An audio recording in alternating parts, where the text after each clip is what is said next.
Hello, I'm Deborah Malone, founder of The Internationalist and host of Internationalist Marketing TV. Today's guest is Ruth Bernstein, CEO and co-founder of Yard NYC, an independent creative agency. Ruth, it is a pleasure to connect with you. I have a feeling we're going to have a very interesting international conversation. So let me at least begin by welcoming you to the show. Thank you, Deborah. Well, why don't we start at the very beginning? You and your agency, Yard, have been in the news again recently as you helped with the launch of the Uniqlo sister brand, GU, during New York Fashion Week.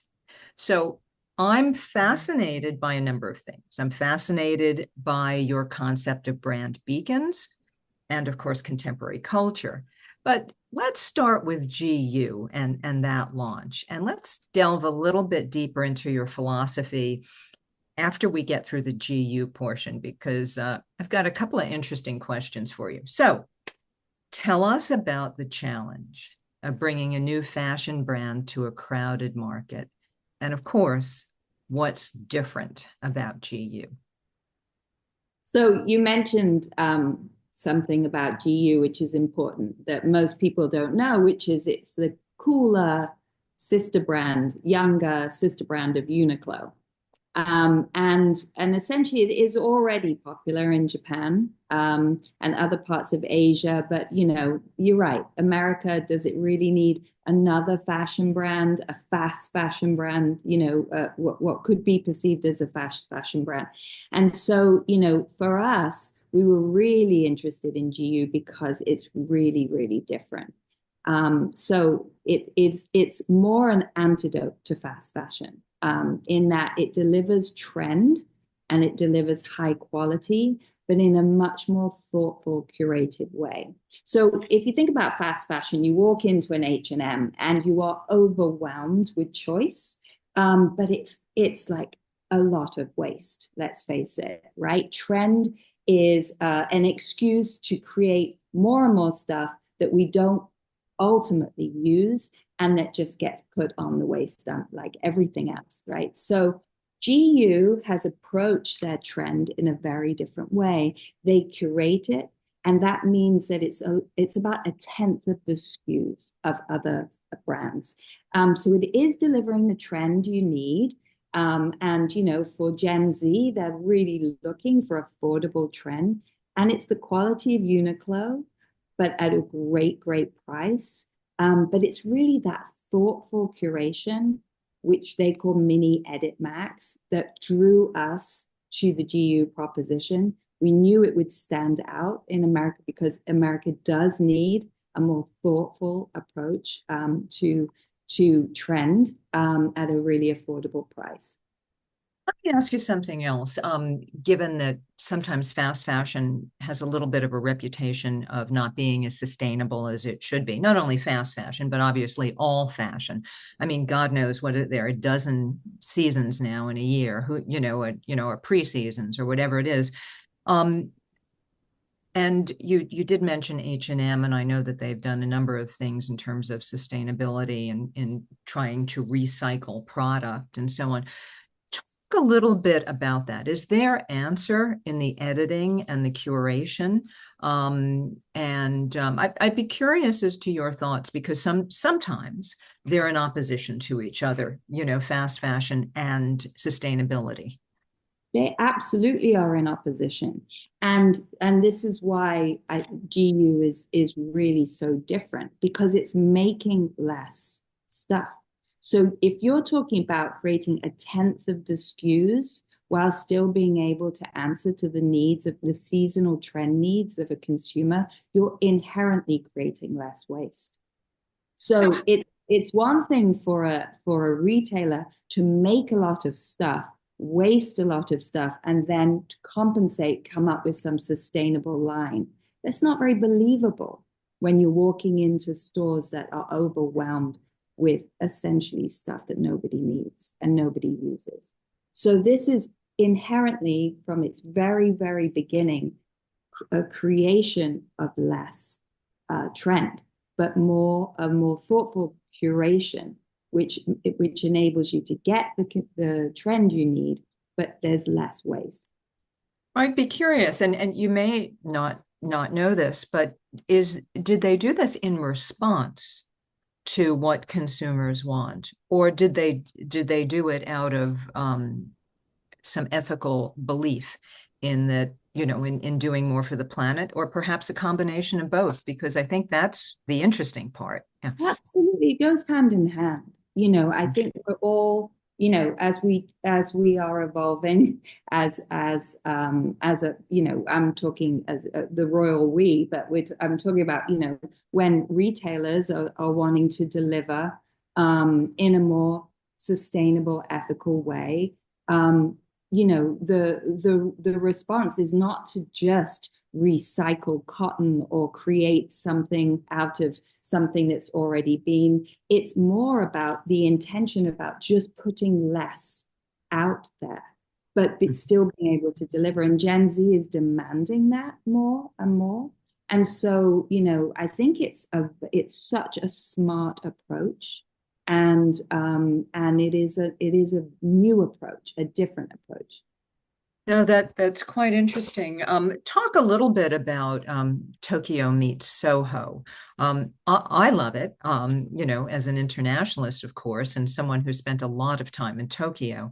But what makes it that element appealing to a U.S. audience, and how did you bring that to life?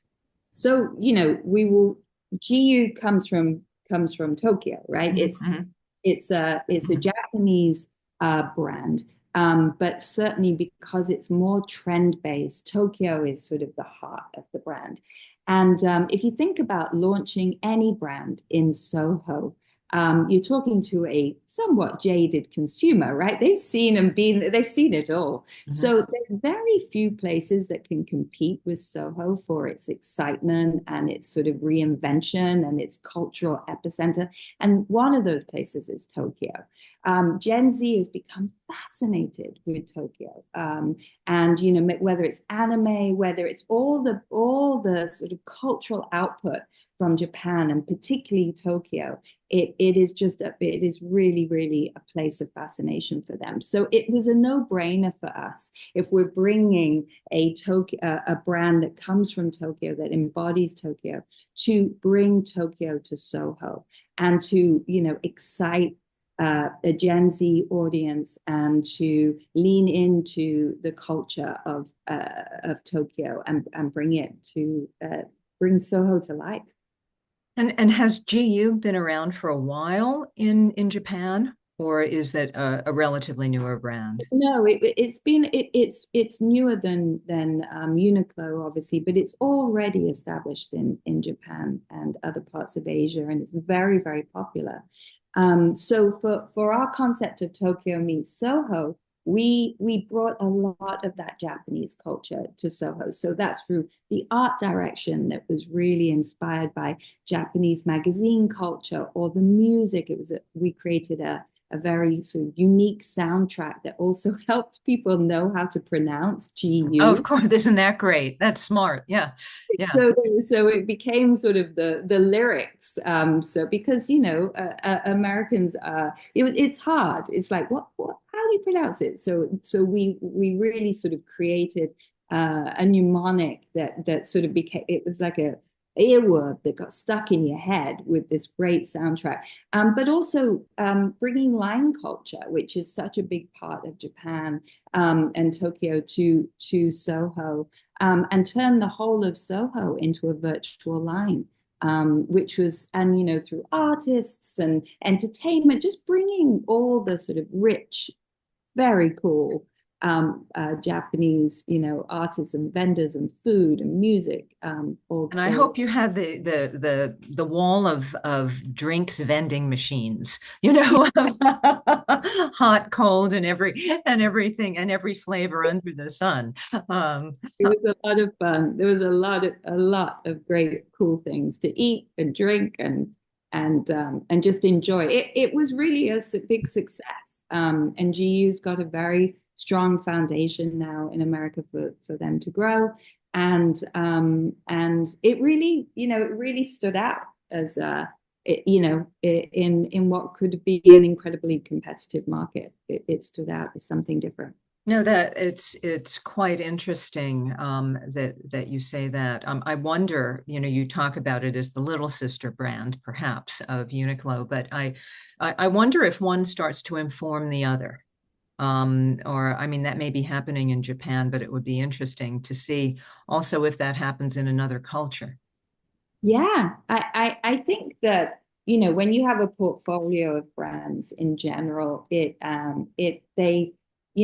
managing those two brands and where those brands share a philosophy, and where those brands differentiate from each other. And as those brands grow in popularity and gain momentum, it's a dynamic relationship. Little sisters grow. Don't they? Don't they? Yes, yes. Well, Go you into, said you said something earlier about standing out, and I think that might be an interesting transition to talk about your beliefs in Brand Beacon, and it may be too early, but I wonder if GU is meeting your criteria for being a brand beacon. But I be, I think anyone in marketing is always intrigued by the speed of culture and how advertising responds to cultural moments.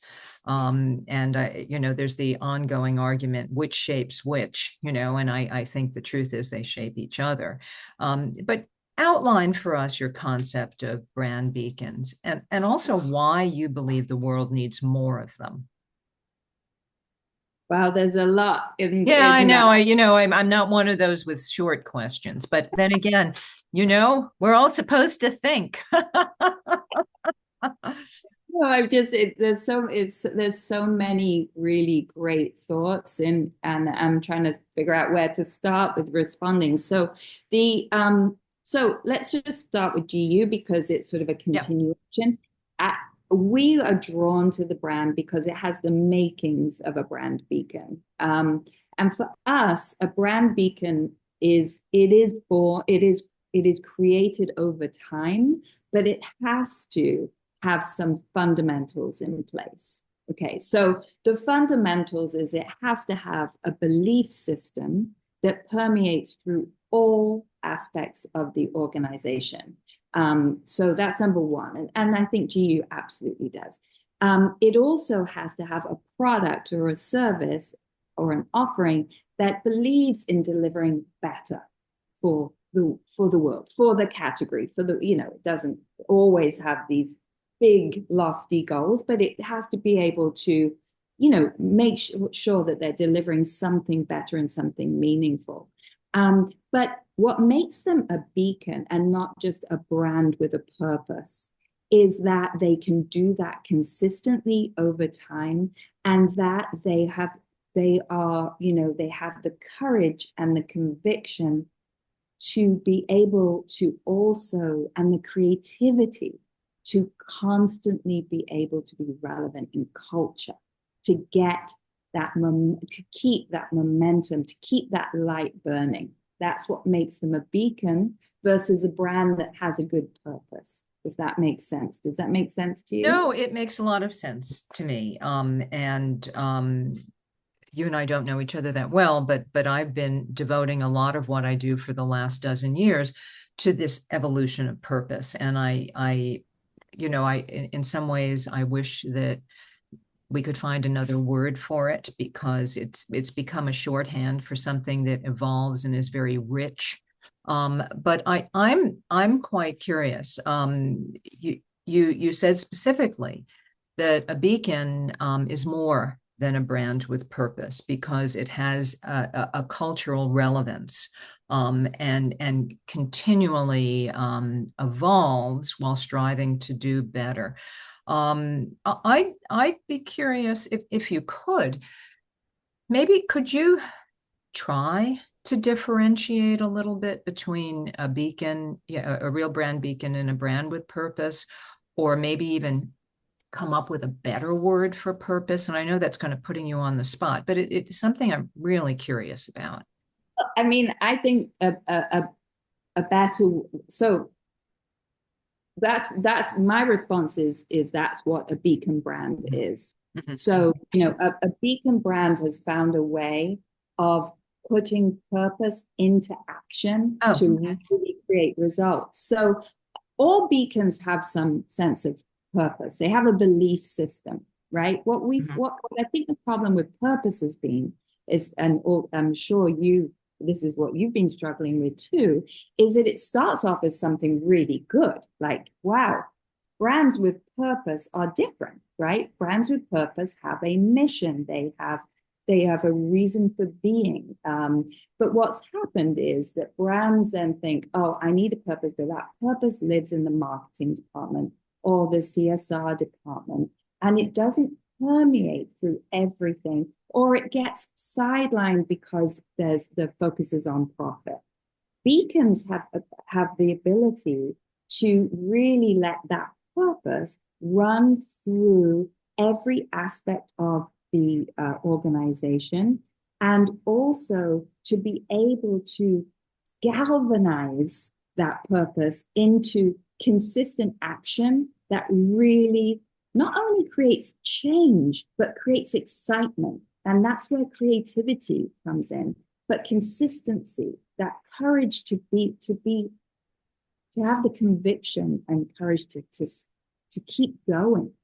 And I think what happens is some brands think they need a purpose, but then it gets sidelined. Some brands don't know what to do with the purpose. Some purposes live in, only one department, not the other. So it's not that purpose is wrong. It's just that it's not enough. Right. And again, you're right. And it's not just semantics. I mean, it's what I call the purpose gap is when the ethos doesn't lead up to the actions. Yeah. And of course I love the word beacon, because it's the light that not only draws, but also shines so that others can navigate. And I love the duality of that.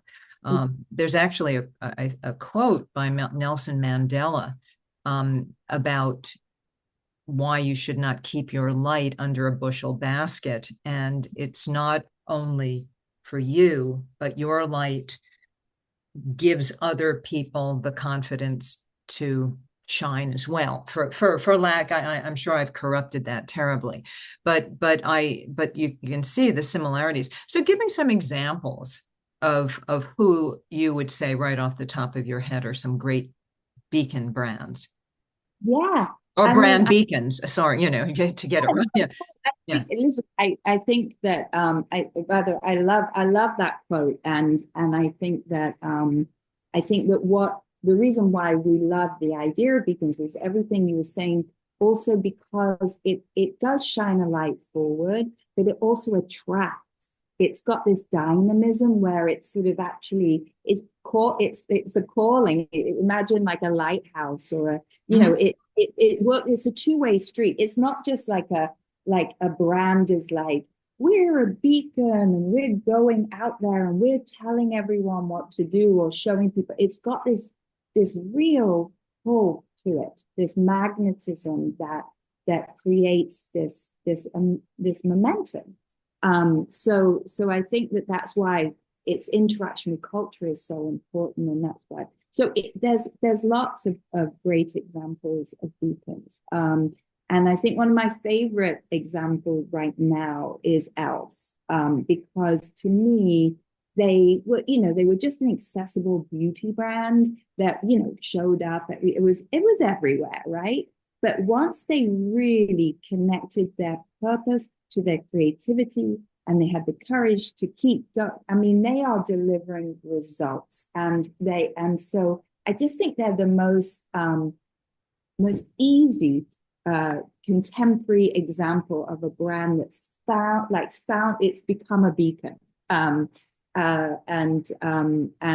it's proving that beacons can be great for business. And so that's why I love that. I love what they're doing right now. No, that's interesting. So are beacons always disruptors, or can you think of a legacy brand that reaches beacon status? And are you going to say Nike, or what I'd be curious, because legacy, if legacy brands endure for 100 years, 150 years, there's got to be something about reinvention within the core that is moving beyond the foundation. I'm just curious. I mean, it's fascinating. I think it's I think there are legacy brands, and I would say that it's easy to think of Apple or Nike, but sometimes they lose their beacon status, right? And that's what's so interesting about this idea of a beacon, because you can be a beacon, but your light can start to dim, and so that's we run an agency. That's where we come in. We sort of can amplify the light again, and sort of or turn the light on for brands that have that have all the makings but haven't yet gone there.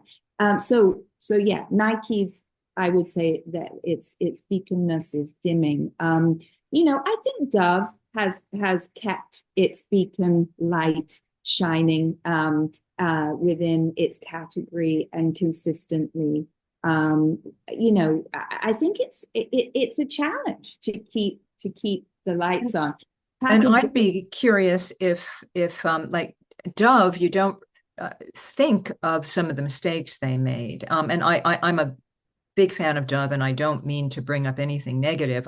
My only point is saying that I think maybe if you try to continually reinvent and be a true beacon, that maybe the public is more forgiving if you try something and it doesn't succeed. I'm thinking specifically about the bottles that they came out with in different shapes to represent women's different shapes, whether it was hippie or whatever it was. And I think that was maybe a little bit too literal of a representation of what they were doing. But I mean, I only remember that because I think like you, I probably have a mind of 50,000 case studies that come to mind in any conversation, which makes it challenging to talk to people outside of advertising. But anyway, but it's just. I really applaud your choice of language with the word beacon. It's really very clear.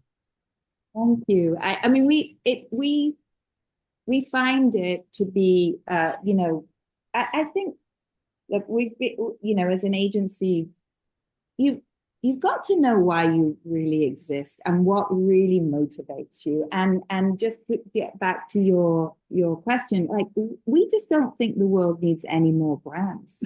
It's like we are overwhelmed. The consumer is overwhelmed with so much, excuse my English, shit that's going on and in the world. And there's a lot of mistrust with the powers that be that are going to fix things. And so meanwhile, there's a lot of brands out there just delivering mediocrity. I mean, especially in the DTC world, it's just more stuff that, that is pretending to change your life, but it's just creating more angst. More noise.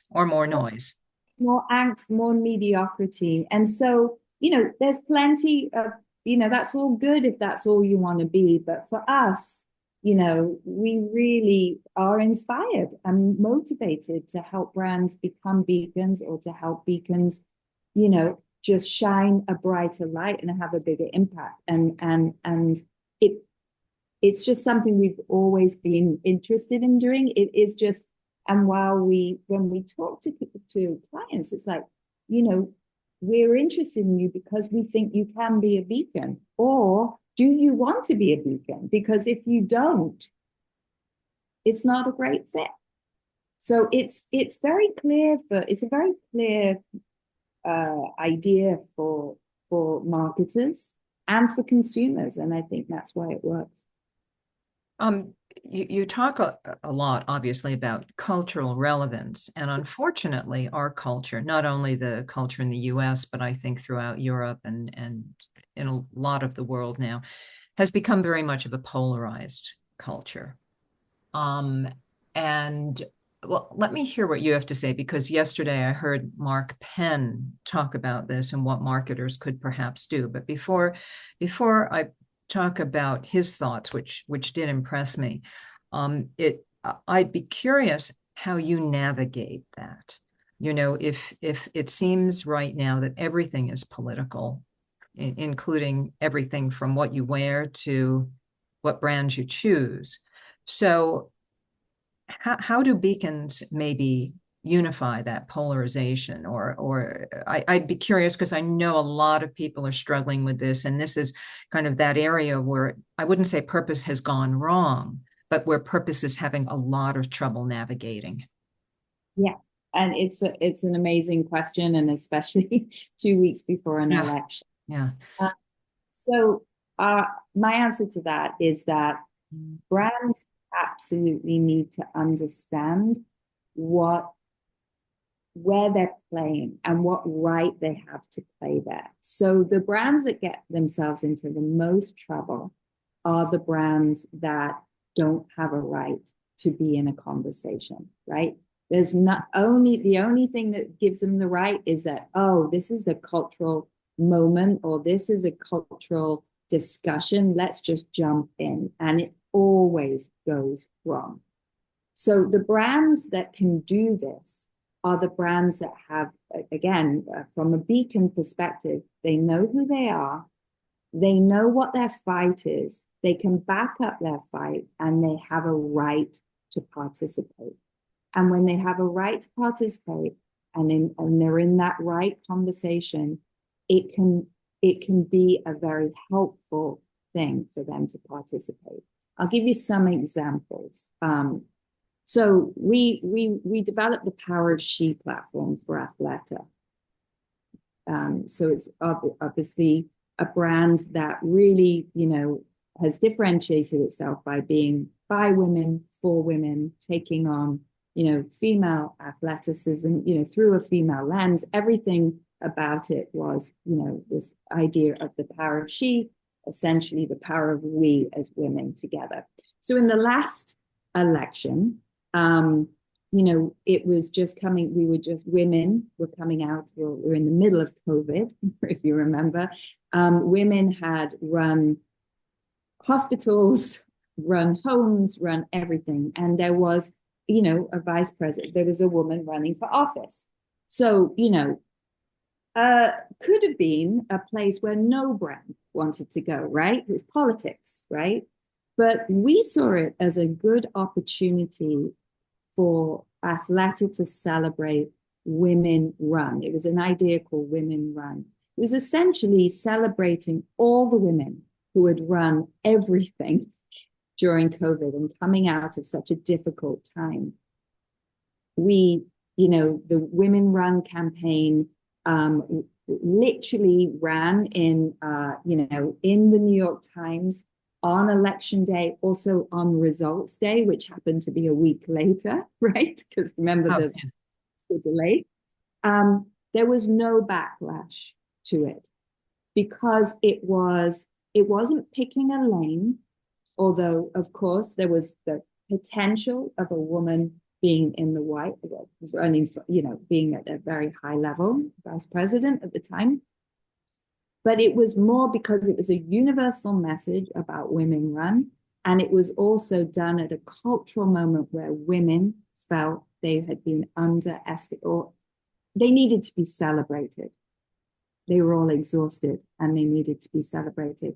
And so it landed in the right way. It was a galvanizing, unifying message at a time that could have been politically fraught. And there were other brands, Gap included, their brother, that came out with a hoodie that was half red and half blue. And that was a disaster. Interesting. No, it's interesting because I think it boils down to the brand. and what they live. Let me and you know, again, I won't go into the whole Mark Penn thing, but one of the things that he said is that he doesn't think that brands should be political, particularly if you're a broad enough brand to appeal to 80% of the population, and you find that in a polarized world with 50-50, no matter what you choose, you're going to lose 30% anyway. So that's from a very practical standpoint. But he also did show, quite interestingly, a lot of the political ads he had done in the past and what was perceived as negative then, it doesn't even touch on what's negative now. So I mean, it's very interesting. That's a different discussion. The discussion that this might lead to is advertising or marketing or whatever we're calling this. Is it at an inflection point? And look, I know there's lots of inflection points at different times, but somehow this all feels very different. It feels that the responsibility of brands, what's going on in the world, it feels different. And you know, for you to, you know, obviously there's more trust in business than there is in government and so on and so forth. I'm just curious, as someone who's making a living with a commitment to having an advertising agency, what do you feel? What do you see is going on? I do think it's at an inflection point. As an industry, we're at an inflection point, and you know, AI is changing so many things, right? So from the way we produce and from what we make and what we do and all sorts of things. But I think the inflection point is also because we're not. I don't consider myself in the advertising industry. I think that brands that are beacons, every part of them is a platform to connect. So that's from their environments to the experiences to the products they make to the way they make them to it goes way beyond communication. And also with obviously social media being a brand went from advertising once a year or a few times a year, whatever it is, to be always on communicators that are broadcasters of their message. And so you have to know what you stand for, and you have to know what stories you have a right to tell. And you don't have a right as a brand to be to tell all stories to everybody. That's just a recipe for disaster. You need to know who you are, why you exist, who you want to connect with. And I would agree that brands don't have to be political. I think that, coming out, choosing a candidate, I mean, that's just no way, no way. But if brands understand their community and what's important to them, they can get behind a cause that can have some political and get behind pushing that cause through politics. But that's not about picking a candidate at an election. No, I fully understand. I fully understand. And sometimes I feel that our words are inadequate for some of what we're trying to telegraph quickly. And we almost need to spend more time talking to each other to truly understand, what we really mean. Just two last questions for you. You brought up AI, and I guess I would be remiss, not to ask you something about it. I think we all know at this point that it can be a great helper, great personalizer. It can, personalize at scale if that's what we want. But I would hope that that human emotion and experience and the 50,000 case studies we have in our heads and the expertise and the feelings that we have connected with them can't yet be replicated, or perhaps not in our lifetime. But you tell me how you use it, what you think of it, where it goes.